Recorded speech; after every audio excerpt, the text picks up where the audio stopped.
Well, I'm pleased to be here today talking with Melissa Fay Greene, and I wanted to ask you if you would talk about how you really got started as a writer, how you came to make the choice that writing was what you wanted to do.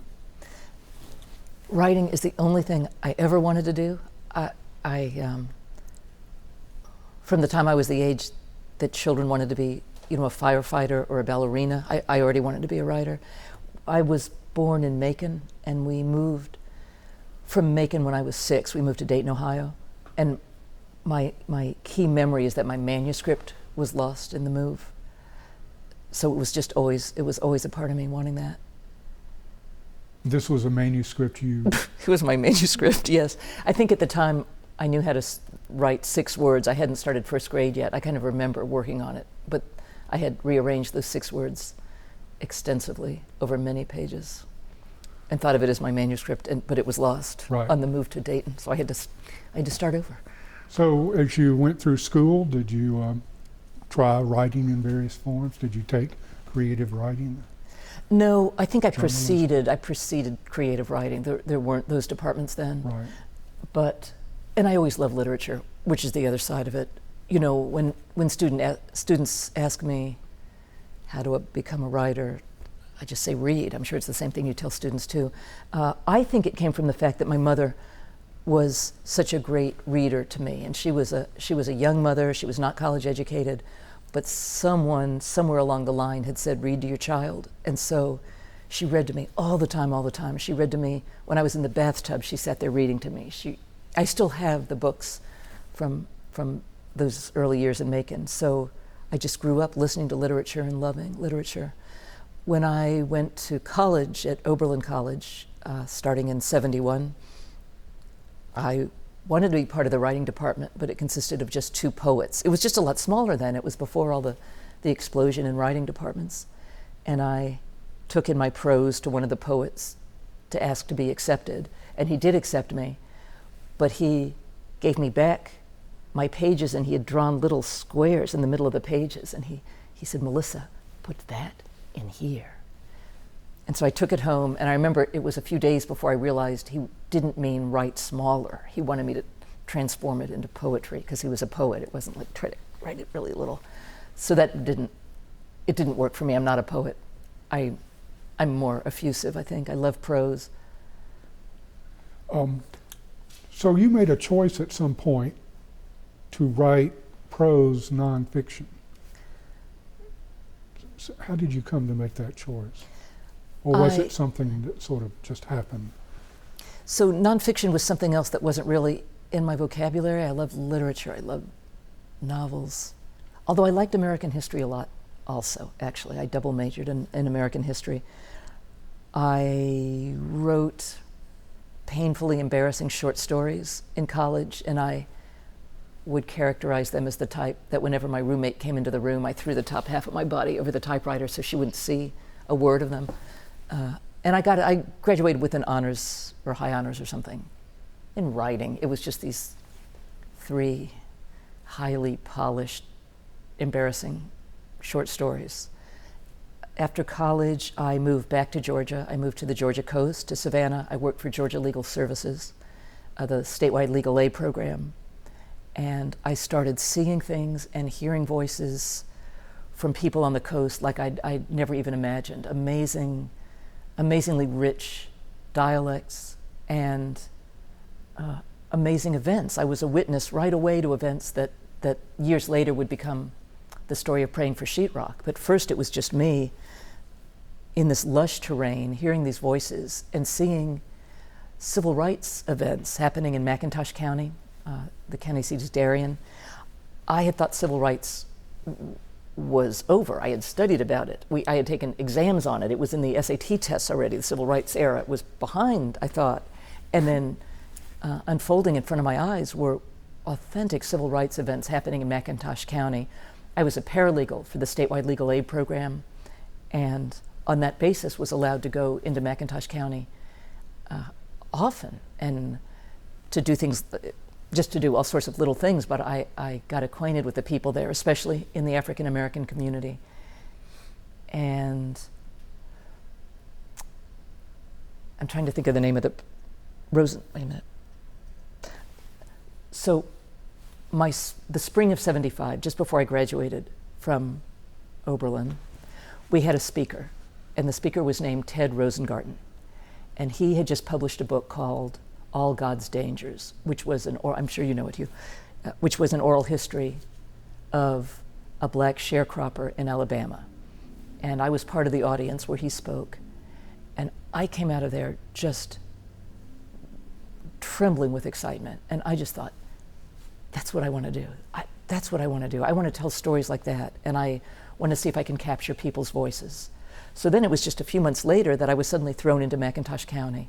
So my instinct was to get a tape recorder. And I began going back to McIntosh County after work and saying to people, may I record your stories? This is not part of the case, it's not part of legal aid, but you have stories like I've never heard, may I record them? And people said yes. And that was all really fun, and it was the way into nonfiction. So Theodore Rosengarten was an inspiration, and was he a model in a way? Yes, he was. And then the amazing thing was, so I heard him speak in 75. Praying for Sheetrock was published in 1991. 16 years later, Praying for Sheetrock was published, my first book. It was reviewed in the New York Times Book Review by Theodore Rosengarten. That's who reviewed it. Thank God he liked it. He called me a natural writer. And after that, I got in touch with him and said, well, this is, for me, a tremendous coincidence, since it was your work, your voice that was so inspirational to me. Are there other writers who have been influences or models for you? Just after graduation from college, and for the next few years, I started a course of self-teaching, of trying to learn literature in a way that would enable me to really use it, not for writing papers. And there were two books that inspired me immensely. The first, which I recommend to all students, especially if you want to try to be an autodidact, which is what I was trying to do, is The ABC of Reading by Ezra Pound. It's his brusque, rude, if you're so stupid you've got to be shown this, all right, I'll show it to you, approach to here is what the hell you need to read. And he just starts with Homer, and in really kind of an impatient, I hear that kind of hoarse voice, and it's sort of an impatient way, he says, there's no point in trying to do something that has been done already, so you might as well find out where love or death or peace or justice or longing or homesickness, where have these primal human things been described the best and in some glorious way that will last for as long as humanity. And you better get acquainted with that. And you damn well better read, 12th century Italian poetry before you think you're going to write about love. You better see where it's done. And so it's a very slim book, The ABC of Reading by Ezra Pound, but I went through it very carefully over the course of a year, and every writer he referred to, I went and got and read. And so when he said it was time to read Browning, I read Browning. When he said it was time for Chaucer, I read Chaucer. But read it from the point of view of a writer. Like, let me find out how these things are described in a way that made them last forever. And of course, kind of his motto is make it new. Don't write with cliches. Don't reuse old material. And then the other book that really inspired me in those years was an anthology of writing by John McPhee, the great American nonfiction writer, and it was just an anthology of his short pieces. The one I fell in love with was the essay which gave its name to the title. It's A Room Full of Hovings. And I felt that I learned most of what I know about nonfiction writing from that little slim anthology. So interesting, and just the way he would, plant little clues early in the story and come back around, and by the end it was, I don't know, like he was tossing up all kinds of confetti in the first few pages, and at the end there he's running around catching them all, and they all make sense. So between Ezra Pound and John McPhee, I was in very good hands in my early and mid-20s, which was the same time I had started to tape people in McIntosh County. So there's this long period of stewing, I guess, of these materials, that these oral narratives, this research that you were doing on purpose and just as a result of being there in McIntosh County, that ended in praying for Sheetrock. And exactly when did you know that praying for Sheetrock was something that you were actually writing, and how did that come to be? For years, I thought that I had gathered some really remarkable pieces of oral history.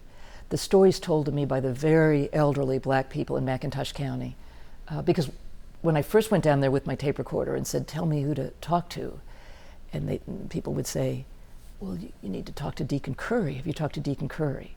So I made an appointment and I went over and called on Deacon Curry, who was in his 90s, and he had a childhood memory of the assassination of President McKinley. And what he remembered about that was something that I had never seen in the history books, but that he said that after the assassination of President McKinley, when the killer began to flee, he probably said it in the way of, it were a black man that caught the killer, and the people were proud. And here I am, I'm 22 years old, and I'm interviewing a man with the memory of the assassination of President McKinley. And that reminded me of an essay I had read, but I hadn't really understood. An essay, it had been assigned at Oberlin by Jorge Luis Borges, called The Witness. And it was a one-page essay. And in that essay, Borges talks about an old man dying in the rotten straw of an abandoned barn. He's dying. No one's going to miss him. No one knows this man is dying. It's just, kind of a forgotten peasant. But he was the last man who had known England before Christendom, and with his death would die the last first-hand images of the pagan rites. I think when I first read that in college, I didn't even understand what that was talking about. But I recalled it when interviewing Deacon Curry, who, with his death, is going to go perhaps the last first-hand images, not of the assassination of President McKinley, but of the reaction of the people at the time. So that all felt very precious and very important to be doing. But what I thought I had done was gathered terrific pieces of oral history. I thought that's what I had done. On my own, I started writing other things about the county, describing the landscape, the events that led to the election of the first ever freely chosen African-American county board member. But then we left the coast, and I married my husband, Don Samuel. He was in law school here at UGA. We moved to Athens, spent 2 years in Athens. I would work on the McIntosh County materials occasionally, but it was getting increasingly far away. We moved to Rome, Georgia. I started writing other stories. I started publishing, moved to Atlanta in 1982. More stories. Years later, my husband, who had become a criminal defense attorney and the partner of Edward T. M. Garland, also a UGA alum, Don, they were criminal defense attorneys, Garland and Samuel and Loeb, and Don was contacted by Thurnell Alston, who had been the black leader I had followed all those years before. He had been the target of a GBI sting operation. He was in trouble, he was in jail, and would Don represent him? So I went with my husband back down to McIntosh County, and it was just old home week. Here were all of these people I had spent so much time with years before. Deacon Curry was gone, some of the other elderly folks had died, but the younger people were all right there. My husband represented Thurnell. Thurnell Alston was convicted. Thurnell Alston was taken to jail. And I thought, I have seen a large thing here. I knew Thurnell Alston before he ever had any political ambitions. I've seen the rise and fall of this grassroots leader, and I have all this wealth of background. So at that moment, it crossed my mind, could I write a book about this? And on one of my trips there, I asked some of the people, again in this community, in the black community of McIntosh County, could I write about this? How would you feel? Well, yes, they were right on it. They said, you want a beautiful part in your book, you go visit Sapelo Island. That'll be a beautiful part of your book. That's where you go visit. They were already, like, they saw it as a book, a much more real thing than I did. And so then I started traveling down there again. And so with the book, of course, I had a decade of research, really. Right. And so that's how all of that material got put together. You may have partially answered this next question, but it seems to me that your first 3 books are really all interrelated, and they all deal with either the late 1950s or the 1960s. They're social histories in a way, in one way or the other. They all concern the civil rights movement. And do you see them that way? They all? I do. They I do. interrelate? In fact, 2 of them are even more closely related than that, which is that I think I realized after the fact that I spent about a decade on the month of October 1958. That's when the temple bombing happened, which was the subject of my second book, and that's when the Spring Hill mine disaster happened, which was the subject of my third book. I wrote 2 entire books in a row about October 1958. My husband says I will be an SAT question for sure someday. What late 20th century author devoted years of her life? So, yes, I do see them related in that way, and yet I don't see the fourth book, There Is No Me Without You, which is about the HIV/AIDS pandemic in Ethiopia, as so different, because the themes that I find most compelling, the ones that draw me, are stories about justice and injustice, and the struggle for freedom and the struggle for justice, and the fact that people in Africa didn't have access to the life-giving medicine that we had in the West because they were poor, was as true and ongoing and current right now today, a human rights struggle as anything the South witnessed, in the 50s and 60s. So yeah, it all feels of a piece to me, really. The fourth book is clearly a new direction. And how did it come to be? And how did you decide that this was something you would devote a book to? I got distracted about halfway through the writing of Last Man Out, the third book, about the Spring Hill mine disaster. I got so distracted, I didn't think I was going to finish Last Man Out, the story of the Spring Hill mine disaster. In fact, I couldn't write one word. I could write one word. I couldn't write a second word. I couldn't write about it. I got profoundly distracted. What distracted me? We had these side careers going on of parenthood. Mm-hmm. My husband and I were the parents of 4 children by birth, born in 81, 84, 88, and 92. Loved it, loved raising the children. Thought it was going to go on forever, the same way those summer afternoons with small children go on forever. A single, you think you're just going to die of boredom and heat in a way, like they just never end. They go on forever. Or a night with a baby that won't sleep, how that goes on forever. And I thought that was going to translate into this is our life, and we loved it. And then suddenly, Molly grew up and moved away and went to college, and we were so surprised that really this is wrapping up. We thought we were really just getting the hang of it. And for various reasons, we sort of playfully thought, maybe we should adopt. Look into adoption.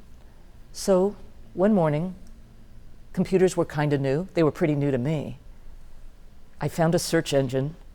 I think it was called Ask Jeeves. It was before Google. Yes. And I typed in adoption. And suddenly there were 850,000 websites. And some of them actually had photographs of children needing adoption. For example, children waiting in orphanages in Bulgaria. You could see their pictures. Well, this distracted me. I almost didn't finish Last Man Out, the story of the Spring Hill mine disaster, because this was a whole new world I'd never dreamt of, and it was profoundly alluring. So in the middle of trying to write Last Man Out, I pitched a story to the New Yorker to write about international adoption medicine, because that would allow me to know more about the condition of children in orphanages abroad. David Rudnick was the new editor-in-chief. He commissioned it. And so off I flew to Bulgaria and met a small boy named Jesse, who is now 16, and he'll be here this afternoon. So very engrossing. I managed to drag myself back to Last Man Out, the story of the Spring Hill mine disaster, really by love of language. I finally,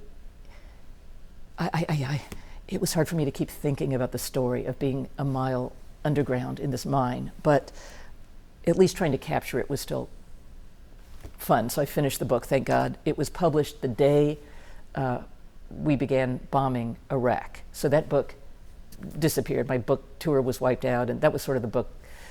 That's my lesser known work, Last Man Out. But the excitement of having brought in a new little kid continued to unfold for our family. Then Seth, our second oldest, grew up and went off to a conservatory of music, to the Oberlin Conservatory.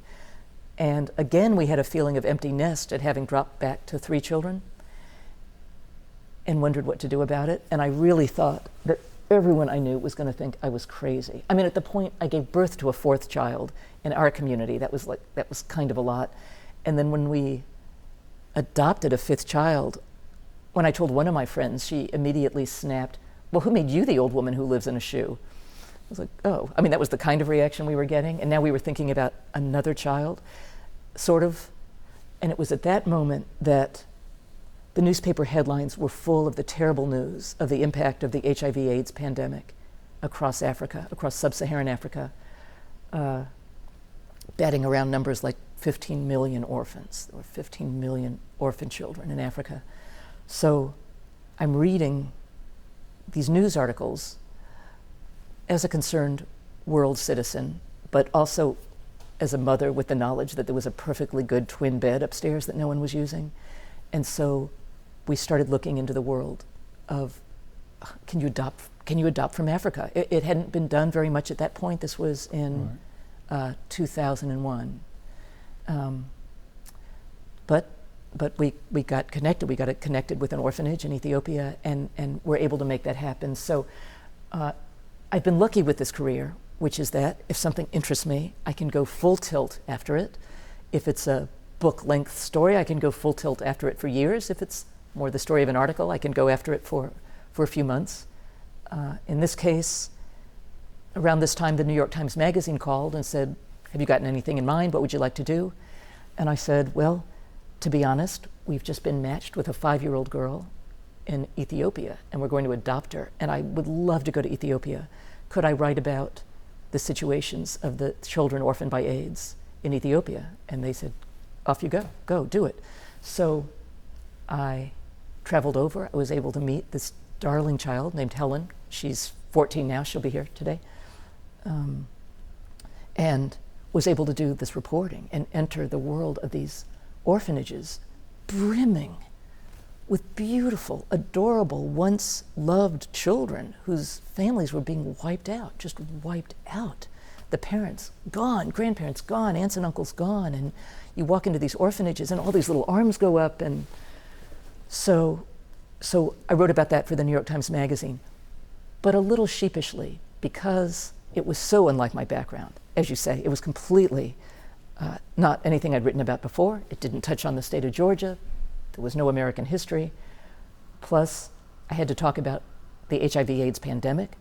I am so not medical, I can't even put a Band-Aid on a child. I mean, I can throw a box of Band-Aids and like, go, do something with it. Just don't show me, So I was really studying about that and almost fearing that I would be reproached by epidemiologists in a way. That's what you think is going on, But it wasn't at all like that. The story was terrifically well received.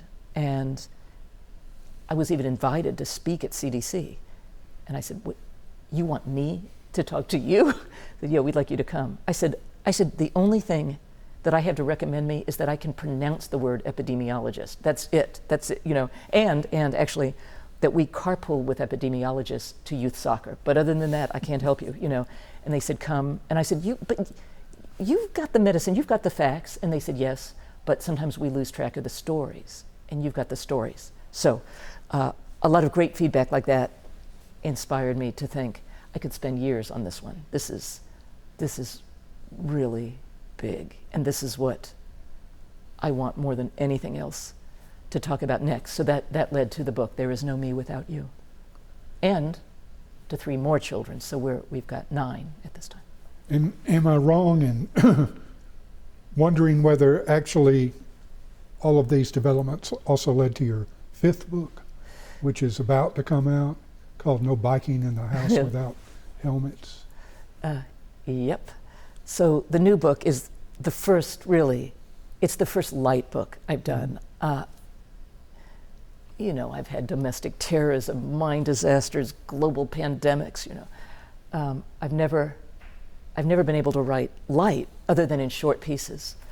But I'm a great fan of James Thurber, for example. And I mentioned my models for the earlier books. James Thurber is my model for this one. James Thurber, My Life in Hard Times. So the new book is called No Biking in the House Without a Helmet, which is something I accidentally said to our son, Saul, who's one of our kids from Ethiopia, as he biked down the stairs, heading for his bedroom. So it's been really different. My happiest time always is just sitting and writing, when all the research is done, when the years of research are finished, and all I have to do every day is get pen and paper, or computer, I still do it both ways, a cup of coffee, and write. So in the case of this book, I've done it. I've lived this. I've lived this story. But the downside was all the in-house people with veto power, because I had to be careful. I wanted to tell true stories, but not stories that would excessively embarrass the children or inspire them to never speak to me again. So I've had to do fact-checking. You know, is this okay? Yeah, that's all right. Is that all right? That's okay. I fudged the names a little bit on the chapter, which is entitled Everything You Always Wanted to Know About Sex But Couldn't Spell. And that chapter was inspired by my discovering one day. Well, can I tell you this story? Sure. It was when I was researching There Is No Me Without You, and I wanted to look up Ambassador Stephen Lewis. He was the UN ambassador for HIV/AIDS in Africa. And I know Ambassador Lewis, and I had just a moment that I couldn't remember whether he spelled his name with a V or a PH, which Stephen. And I hit the S, and I paused to think, and the drop-down menu on Google offered me my recent searches. Under the S's, saxing boys and girls, saxing Britney Spears. And I thought, saxing? Well, no one plays saxophone, I thought. We had a couple of trombone players, a couple of trumpet players, sax, you know. And then I thought, I get, you know, one of the trumpet players must be thinking about changing instruments. But then I thought, they can't spell. So this is, you know, we got 4 young preteen and teenage boys at that time, non-native English speakers. So I went back through the alphabet, and I hit every key, A, B, C, and at every letter I hit, I was getting a cascade of filthy and misspelled words that the children had been researching. I think in C and in F, we had some accurately spelled words. I cheered up when we reached V, because there was the word Virginia, and then I thought, okay, all right, they do actually use my computer for homework, like they say, but then I remembered they can't spell, you know. Anyway, so I'd been doing all this research for years unconsciously. In that case, in that chapter, I didn't exactly name names all the way through. Do you have anything under development? Well, the new book is just coming out. It's coming out in a couple of weeks. But yes, actually. Okay. I have a story I've just started researching about, and it's sort of a sadder, it's a hard story in a way. You know, service dogs like assistance dogs that are trained to help the blind or the deaf. Well, now there are dogs trained to work with children with autism. And the very first dog in the world trained to work with a child with fetal alcohol syndrome has arrived in Atlanta. And so I'm going to write about that family and the incredible transformation on that family of this dog. This was a boy of 12. He was adopted. His birth mother drank all through pregnancy. He's profoundly affected. He's brain damaged by fetal alcohol exposure. 2 weeks after the dog came, he started speaking in complex sentences.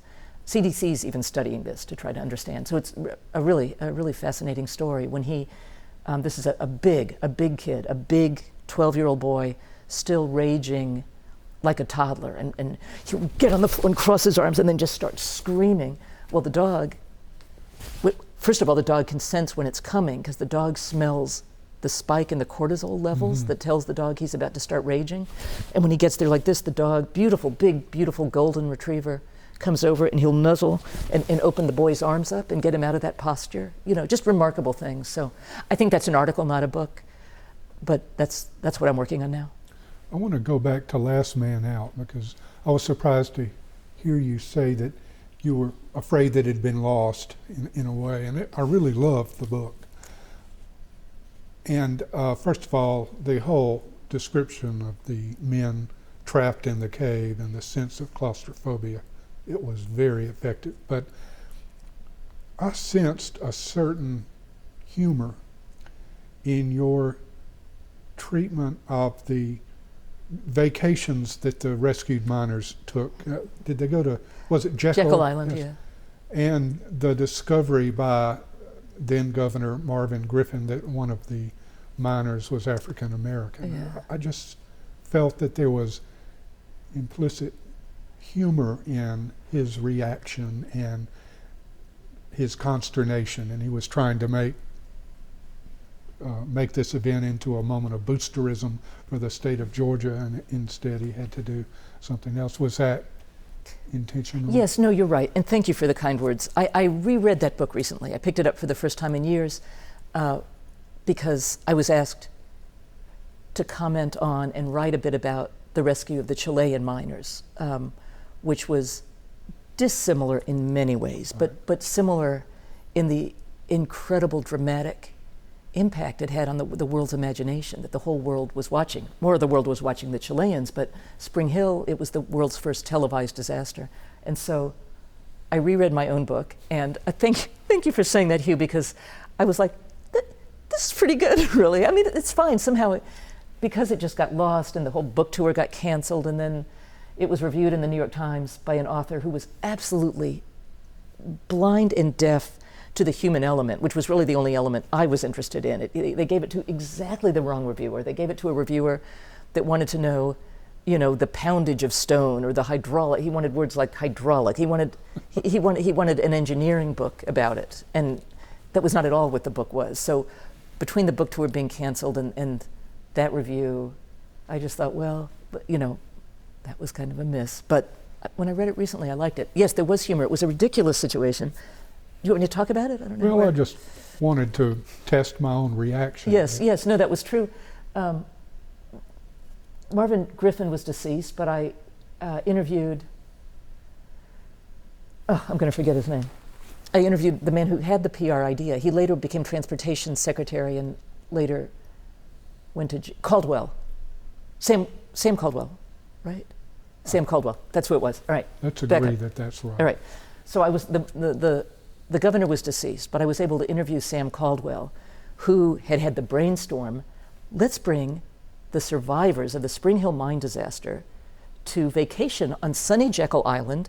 The whole world will watch, and then the whole world will see that Jekyll is a better place to vacation than Florida.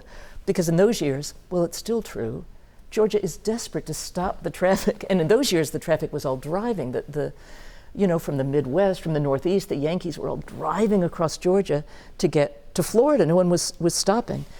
When I first moved back to Georgia in the mid-'70s, I remember that the tourism slogan, and they put signs up all over the state, stay and see Georgia. Stay. It had sort of a wistful quality.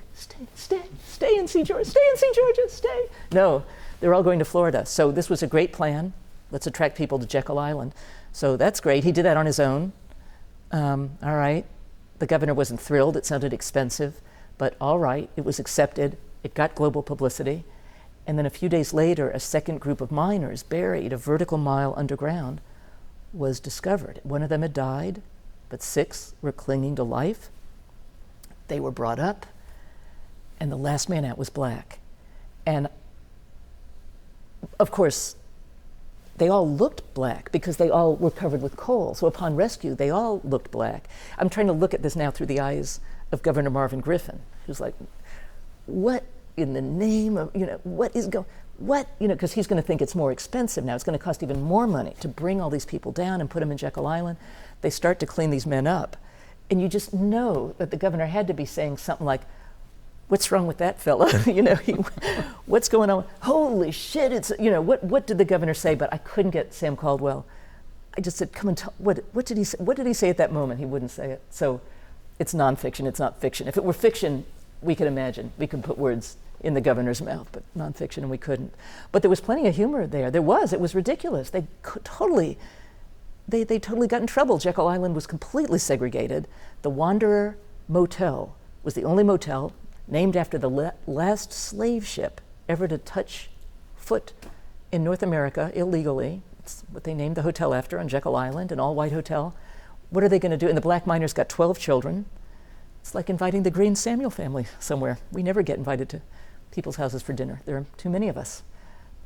And what are they going to do? So he had trailers pulled out from Brunswick, parked at the far end of the island to house the Afro-Canadian miner and his family, who, it turns out, was the hero of the underground and saved the life of the other men.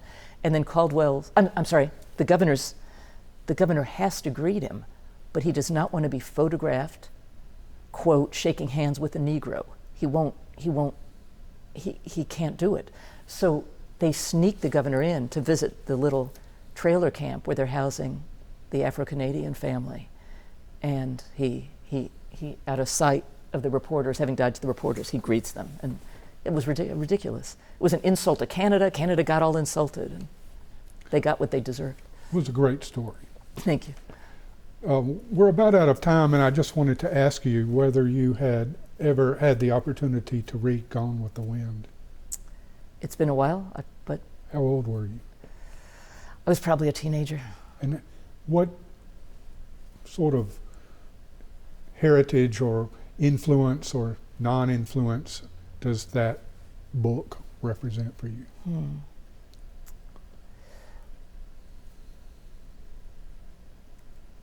Well, the closest I ever approached to it was a wonderful story I heard that such a great story that, if true, I thought it might be, it must be the linchpin for some amazing tale, which was that at the opening in 1939, when Hollywood came pouring into Atlanta to celebrate the opening, and there was a beautiful ball at the Georgian Terrace, right? I think so. And the black actors were not invited. It was a segregated ball. They were not invited.